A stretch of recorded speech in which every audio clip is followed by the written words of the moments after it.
After 1,000 sunrises on Mars, here's where NASA's Perseverance rover is exploring now.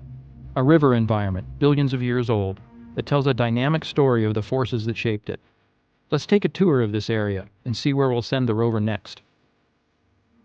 Perseverance is exploring Jezero Crater, where an ancient lake and river system once existed.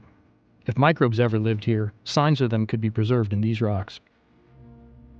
About 3.5 billion years ago, a river carved a canyon through the crater rim, filling the crater with water and depositing sand and rocks that formed a delta. On Earth, the record of such an ancient river and lake would have been erased long ago. That's why sending a robotic explorer like Perseverance is so valuable. Mars is a special place that preserves a unique record of things that happened in the first billion years of the solar system. In this area, different rock layers record different parts of the crater's history. The flat, light-colored rocks were deposited on the banks of a river flowing slowly across the landscape. The boulders in the distance were deposited later in what was likely a raging torrent. And if this peculiar outcrop caught your attention, it did ours as well. It doesn't look like sediment at all. Perhaps it's a remnant of a lava flow, now mostly eroded away. Lab equipment on Earth can accurately measure when a volcanic rock was formed, so if we can return a sample of this lava to Earth in the future, we may know when and for how long water flowed into Jezero.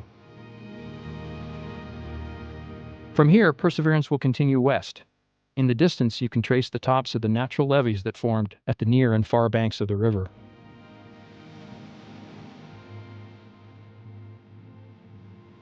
The rover will pass this area on its way upstream, continuing toward this spot, where the river carved through the crater wall. You can see the canyon on the horizon here.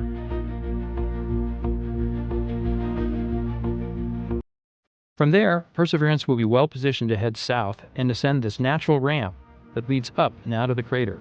We're lucky to have a route the rover can safely drive up the rim right where we need it.